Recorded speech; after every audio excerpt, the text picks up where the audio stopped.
Bonjour, Amar est avec vous. Aujourd'hui, on va parler de la reprise. Ça tombe bien, on est en septembre-octobre. C'est le moment où la majeure partie des gens décident de reprendre.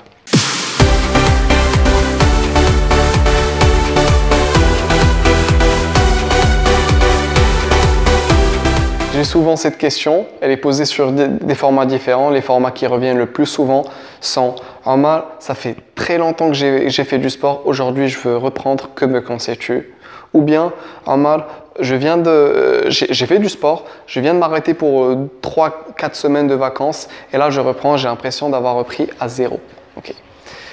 Donc, pour répondre à cette question, il faut absolument comprendre un principe fondamental. Ce principe, c'est l'âge d'entraînement. Okay. Donc, quand on parle d'âge d'entraînement, il faut comprendre qu'il y a un âge à tout. Par exemple, la conduite automobile. Okay. Imaginez quand vous venez de prendre votre permis, vous avez 0 âge de conduite. L'idée est simple. Okay. C'est quand on rentre dans un véhicule alors qu'on n'est pas encore habitué à conduire, eh bien, tout nous paraît difficile, tout nous paraît étranger et on a un temps d'adaptation qui, par la suite, va nous permettre d'apprendre.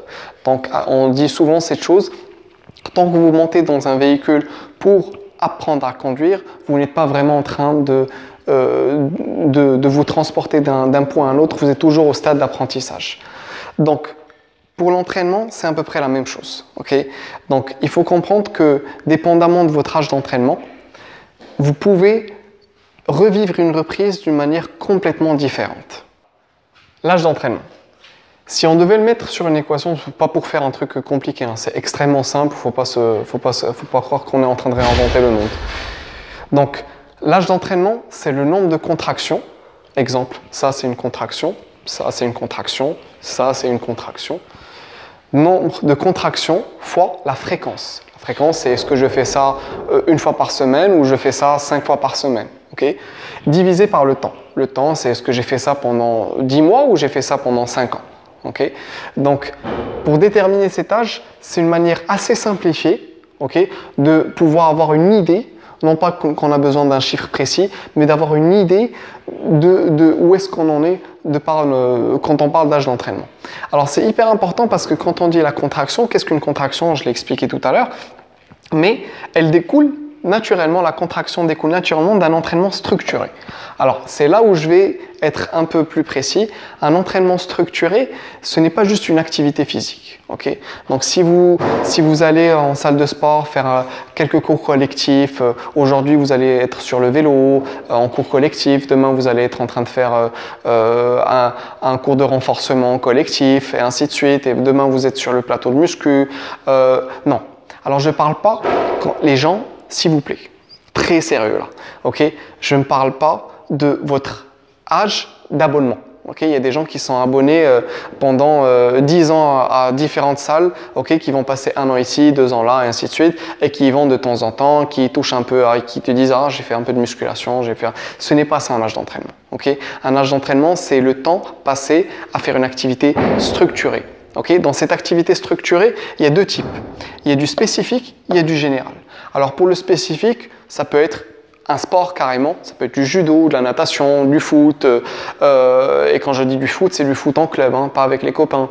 Donc ça, c'est un entraînement structuré, spécifique. Okay. Un entraînement structuré général, c'est du fitness fonctionnel par exemple. Okay. Donc on fait de la renfo, on travaille son cardio, on travaille sa mobilité et ainsi de suite. Tout ça c'est assez général. Donc ce n'est pas spécifique à une discipline précise. D'accord? Donc une fois qu'on a ce nombre de contractions spécifiques ou générales, okay, fois la fréquence divisée sur la durée sur laquelle vous avez fait ça, vous pouvez avoir une idée de votre âge d'entraînement. Okay? Et c'est un facteur extrêmement important quand il s'agit de reprise de sport ou de pratique de sport en général. Pour être plus précis, on va prendre 2 avatars. Avatar numéro 1 est une personne qui a 10 mois d'âge d'entraînement et qui s'est arrêtée pour un break de 1 mois pour les vacances.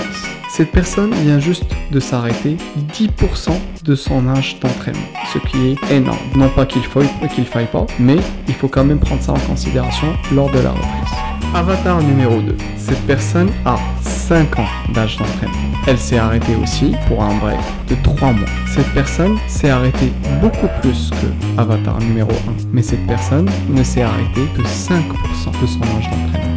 Grâce à son âge d'entraînement, Avatar numéro 2 reprendra une forme physique beaucoup plus rapidement que Avatar numéro 1. L'idée est simple. Votre âge d'entraînement déterminera votre future forme physique et votre forme physique actuelle, même après un arrêt. Pour les gens qui ont 0 âge d'entraînement, chaque jour où vous allez faire un entraînement structuré pourrait ressembler à une reprise de sport. Okay? Cela restera le cas aussi longtemps que nécessaire afin de bâtir les premières fondations de votre âge d'entraînement. Cela peut prendre 6 mois, 8 mois, 12 mois, 18 mois. Ça dépendra de votre activité physique et votre fréquence et le temps que vous y consacrerez.